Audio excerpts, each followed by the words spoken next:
Olá, eu sou a professora Nicole e hoje nós iremos trabalhar sobre a Revolução Industrial. Bom, eu separei 4 tópicos para que a gente possa compreender melhor como que foi esse período da história e esses acontecimentos. Eu vou falar primeiro sobre as origens da Revolução Industrial, depois vou falar sobre o sistema fabril, depois a expansão do sistema fabril e, por último, iremos abordar sobre as consequências dessa revolução industrial. Então, vamos dar início. Bom, primeiro, algo muito importante que a gente tem que compreender que são as origens da Revolução Industrial. E foram diversos os fatores que contribuíram para as transformações econômicas e sociais na Europa do século XVIII. 3 pontos aqui são fundamentais para a gente compreender essas transformações, como, por exemplo, a substituição da ferramenta pela máquina, né? Que a gente pode observar isso dentro do setor têxtil, que deixaram de ter tecelões, né, no modo artesanal e passaram para as fábricas, né? O sistema de fiar, as tecelagens, passaram a utilizar essas máquinas. Também teve a substituição da força humana pela força motriz. O que quer dizer isso? Que começaram-se a utilizar as máquinas ao invés das pessoas somente para a produção dos produtos. E junto disso, né, começaram a ser utilizada a energia hidráulica e o vapor que eram obtidos da queima de carvão. E, por último, mas não menos importante, do sistema doméstico pelo sistema fabril. A produção passou a ser realizada em locais destinados para tal atividade de trabalho. Não mais eram feitas dentro de casa, mas sim dentro das fábricas. Então, prestem bastante atenção nessas substituições, porque elas são fundamentais para que vocês compreendam esse processo de transformação ocorrido no século XVIII. Também marcou o surgimento de uma nova forma de organização social do trabalho, tornando possível a viabilização do processo de industrialização. O que quer dizer isso? Que tivemos uma nova organização do trabalho. Não mais eram voltados para os campos, aquela forma que a gente estudou na Idade Média, né? Das comunas, aquela organização de trabalho, onde os camponeses, que eram a mão de obra e tudo mais, agora nós temos uma nova forma de trabalhar. Temos diversos setores, e dentro desses setores, diversos operários que desempenham suas funções, né? E isso foi fundamental para que esse processo de industrialização fosse acontecendo dentro, principalmente, da Inglaterra. Que olha só, a Inglaterra, ela foi a pioneira no processo da Revolução Industrial. Por quê? Porque ela teve um acúmulo de capital proveniente do comércio, né? Que olha só, durante mais de um século, a burguesia comercial inglesa acumulou mais capital que as demais burguesias nacionais, o que disponibilizou de recursos para investimento no setor produtivo. Bom, para investir dentro desse setor produtivo, eles precisavam de recursos e eles já vinham acumulando esse capital. Capital quer dizer o quê? Dinheiro, recurso, investimento, tudo isso que faz com que esse processo de revolução venha acontecer. Também teve a Revolução Burguesa no século XVII, com as revoluções puritanas e gloriosas. Ou seja, isso foi muito favorável também para a industrialização inglesa, porque elas resultaram na instalação de um governo parlamentar dominado pela burguesia e engajando em promover a prosperidade dos negócios. Como a gente bem compreende, dentro da política, tendo burgueses, eles irão governar para os seus próximos. E dentro dessa Revolução Industrial, eles estavam afoitos com muita energia para que começasse esse processo, uma nova economia, uma nova política, uma nova forma de sociedade. Então, eles estavam dentro dessas questões políticas, o que colaborou em grande escala para que o processo de revolução industrial fosse feito com sucesso. Por último, tiveram os cercamentos de terra, que fizeram com que houvesse um êxodo rural. O que significa isso, professora? Os cercamentos, eles expulsaram uma enorme quantidade de mão de obra dos camponeses, fazendo com que eles migrassem para as cidades, né? E transformaram essas terras onde esses camponeses moravam em propriedades privadas. Ou seja, essa mão de obra camponesa chegou lá na cidade, assim, perdida, né? O que vamos fazer agora de nossas vidas? Aí o burguês olhou e falou assim: vamos aproveitar, né, essa mão de obra, realocando essas pessoas para as manufaturas e minas, que foram fundamentais para a construção dessas fábricas. Ou seja, esses camponeses que antes trabalhavam de uma forma foram realocados para um outro setor, né, tendo que reaprender novas funções, procurar novos lugares para viver, porque eles foram expulsos de suas terras. E a partir disso, fizeram com que as cidades crescessem cada vez mais. Passando para o sistema fabril, a gente tem que compreender um pedacinho do período medieval, que no final do período medieval houve uma expansão do sistema de produção artesanal. A gente sabe, né, como a gente estudou, período medieval, a mão de obra eram voltadas para uma produção artesanal, tinha os tecelões, tinha toda essa mão de obra voltada para o ser humano, né? Ele que produzia as seus artesanatos, seus alimentos e tudo mais.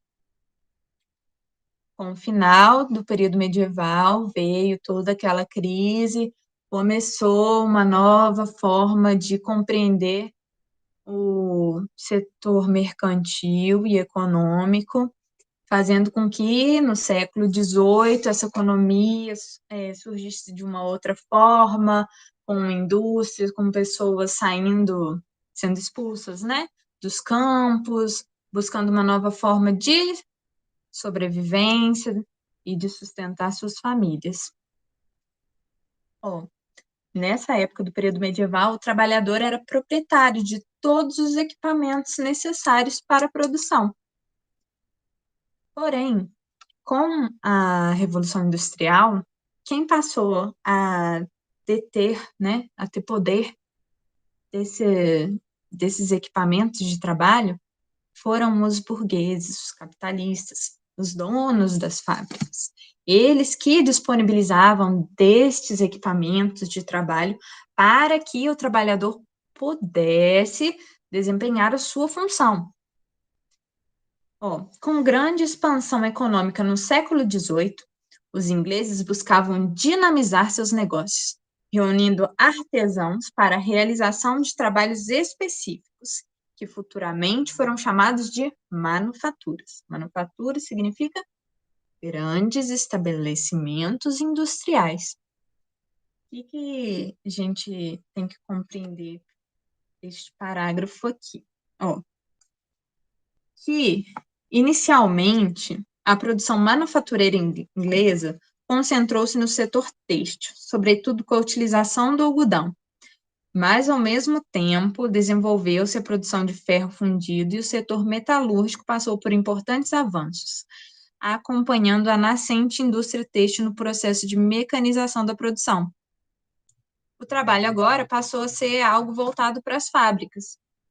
Mas, para determinados setores dentro dessas indústrias têxteis, eles precisavam de alguns artesãos para que eles realizassem esses trabalhos específicos. Mas o que veio acontecer?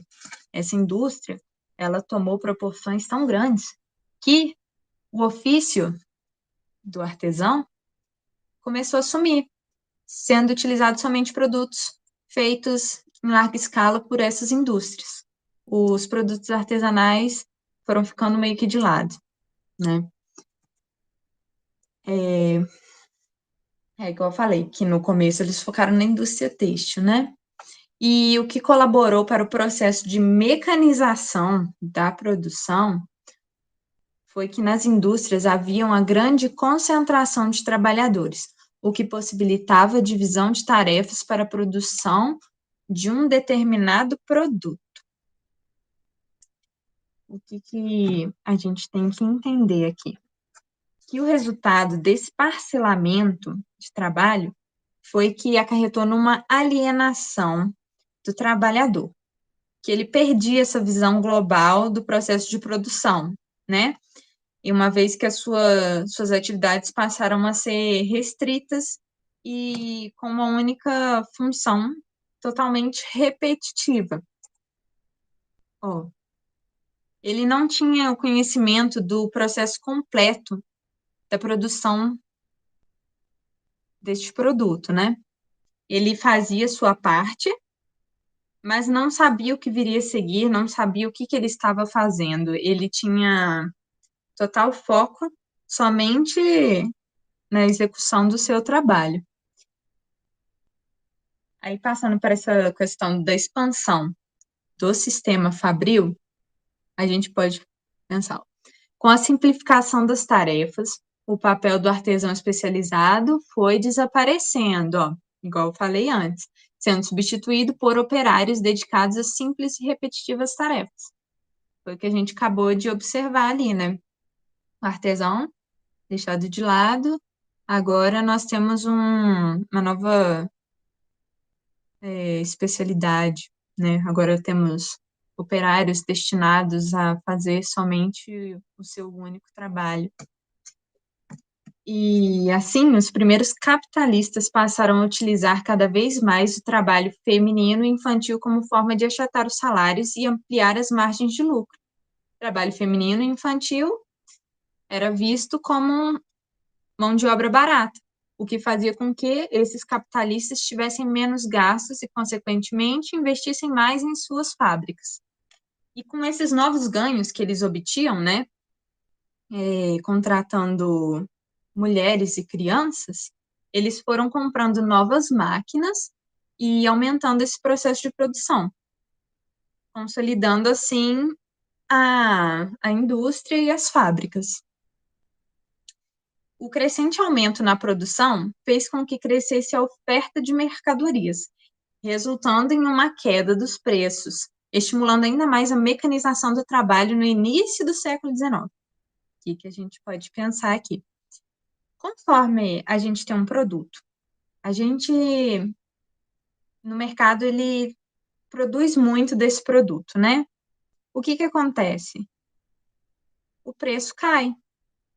As pessoas vão comprando, mas mesmo assim você não tem vazão, né? Aquele produto não sai de uma vez. Então, o que você acaba fazendo? Você tem que diminuir o preço para que ele seja vendido. Aí, agora, a gente passa a pensar nas consequências da Revolução Industrial.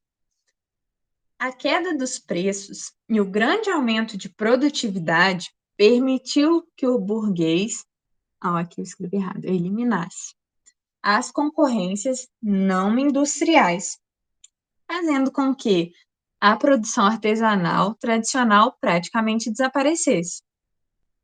Também houve o surgimento do capitalismo industrial, que estava ligado a um conjunto de fábricas que buscavam o controle do mercado consumidor, adotando a prática do livre comércio. O que a gente pensa aqui? Que o capitalismo industrial ele já veio surgindo, modificando totalmente a estruturação do mercado que era conhecida antes. É uma novidade, pessoas tiveram que se adequar, o sistema de trabalho foi modificado, a economia foi modificada, política modificada, cultura modificada e os meios sociais também foram modificados. Porque agora as pessoas tinham contato, né, com esse mercado. Agora eles faziam parte direta da produção dos diversos produtos inseridos do mercado, tanto produtos tecnológicos quanto produções agrícolas, tudo mais. Era tudo ligado aos operários.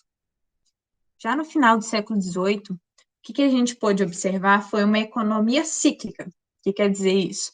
Que onde períodos de expansão, né, grandes vendas, eram seguidos por estabilização. Vinha grande venda, está vendendo muito, aí estabilizava. Depois disso, declínio, ou seja, crise.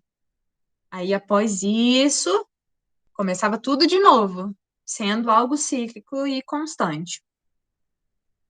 A classe trabalhadora passou a ser chamada de operários, sendo responsáveis pelo trabalho bruto, contratados por tempo determinado e remunerados pelo salário. Antigamente não se tinha essa questão da remuneração por salários, né? A partir de agora, as pessoas passaram a vender sua força de trabalho em troca de um salário. Ai, professor, o que é isso aí, vender força de trabalho? Como assim? Elas vendiam o tempo que elas ficavam dentro dessas manufaturas, realizando esses processos de produção, e em troca disso, esses capitalistas remuneravam essas pessoas. Era um trabalho fácil? Não era um trabalho fácil, igual está aqui, um trabalho bruto, era um trabalho cansativo, extenuante, que durava, às vezes, cerca de 12 horas por dia, ininterruptas, insalubridade, não havia remuneração por insalubridade, o local de trabalho era completamente não propício, né, a questões de segurança, ou seja, e o esforço físico era extrema, pois eram longas jornadas de trabalho e eles dependiam de muita força, né? Porque eram máquinas novas, assim, era novidade, eles estavam começando a criar, ou seja, tinha essa questão de estar em contato direto com queima de carvão, com o processo ali direto da fabricação dos produtos, né? E extenuante, repetitivo, você fazendo aquilo o dia inteiro, você ficar cansado, com dor, e a remuneração não era, como que eu posso dizer? A remuneração não era condizente, né, com esse esforço físico que eles faziam.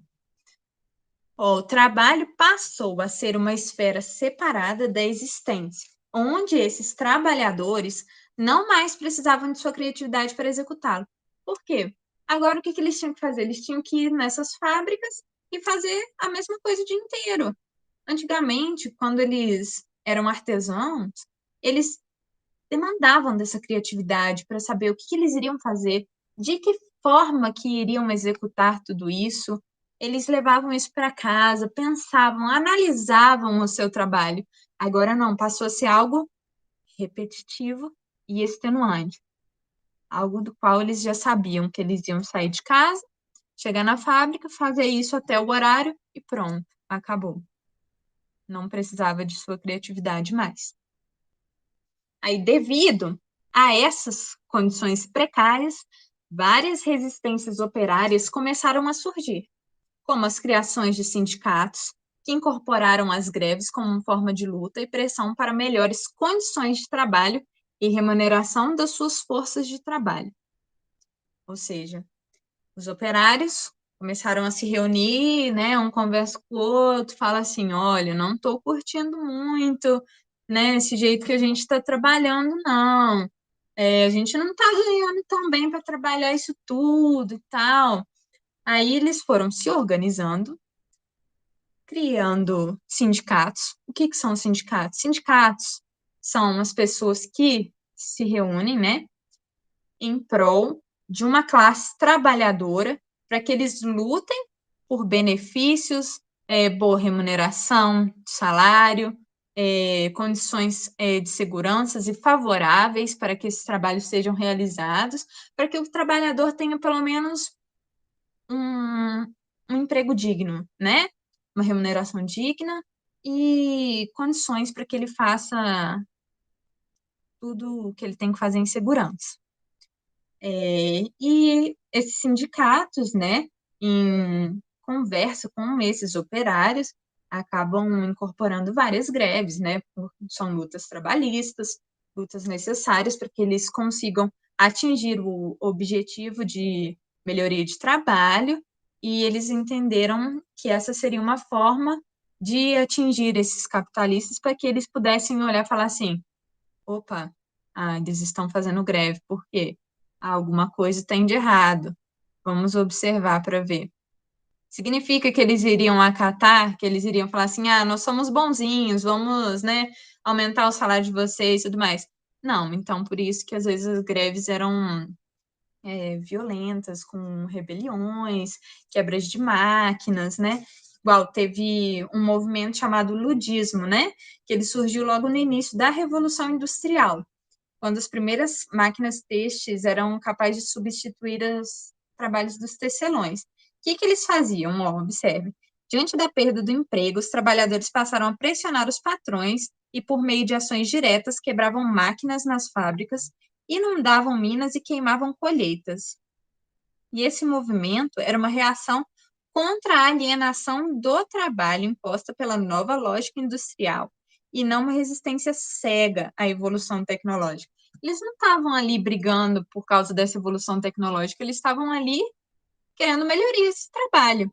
E é muito importante que vocês se lembrem desse movimento, porque ele marcou esse surgimento das greves, das questões sindicais e operárias, e ela exemplifica muito bem o que aconteceu como uma consequência da Revolução Industrial.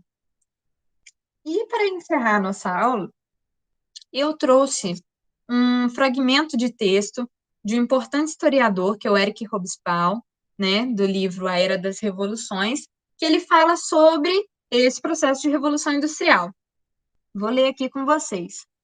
De fato, a Revolução Industrial não foi um episódio com um princípio e um fim. Não tem sentido perguntar quando se completou, pois sua essência foi de que a mudança revolucionária se tornou norma desde então. Ela ainda prossegue. Quando muito podemos perguntar quando as transformações econômicas chegaram longe o bastante para estabelecer uma economia substancialmente industrializada, capaz de produzir, em termos amplos, tudo que desejasse dentro dos limites das técnicas disponíveis, uma economia industrial amadurecida, para usarmos o termo técnico. O que ele quer dizer aqui? Que a Revolução Industrial, ela não foi assim, algo que acordaram num dia e falaram assim, cansado aqui, né? Pessoal aqui trabalhando nos campos para mim. Por que a gente não faz uma coisa diferente, um novo jeito de trabalhar, de produzir? Vamos criar umas fábricas aí, umas máquinas? Não, é tudo um processo. Tem o processo das revoltas que acarretaram com os cercamentos, que teve esse êxodo rural, que teve essa questão do início das manufaturas, a substituição do trabalho artesanal pelo trabalho dos operários e tudo mais. E isso tem acontecendo até hoje. A gente pode observar, sempre que lança aí um computador novo, um celular, uma tecnologia automobilística nova, tudo isso é uma revolução industrial, é uma novidade dentro da indústria tecnológica, indústria científica. Hoje temos as vacinas, indústria farmacêutica aí estudando novas formas, né, de buscar atenuar o vírus. Tem todas essas questões. A industrialização, ela não terminou também após a primeira revolução industrial. Tiveram outras revoluções industriais, ainda sofremos com essas mudanças, ainda tentamos nos adequar, ainda tentamos ter esse contato, né, do trabalhador, patrão, para que a gente consiga melhorias salariais e de condições. Ou seja, é um processo que não tem fim, não teve fim. A gente ainda vive isso, a gente vive essas mudanças. Então, Hobsbawm foi muito feliz dentro dessa fala, falando de não haver um início, não haver um fim. É tudo um processo, assim como tudo dentro da história. São processos. Não tem assim, período medieval acabou, vamos iniciar o período da Era Moderna. Não, foi algo que foi acontecendo, não foi do dia para a noite, nada é do dia para a noite. São processos, entenderam? Espero que vocês tenham entendido a matéria. Na próxima aula, vocês tragam suas dúvidas, suas questões, que eu ficarei muito feliz em poder ajudá-los a compreender um pouco mais dessa passagem da história que foi a Revolução Industrial. Até mais, viu, gente? Tchau!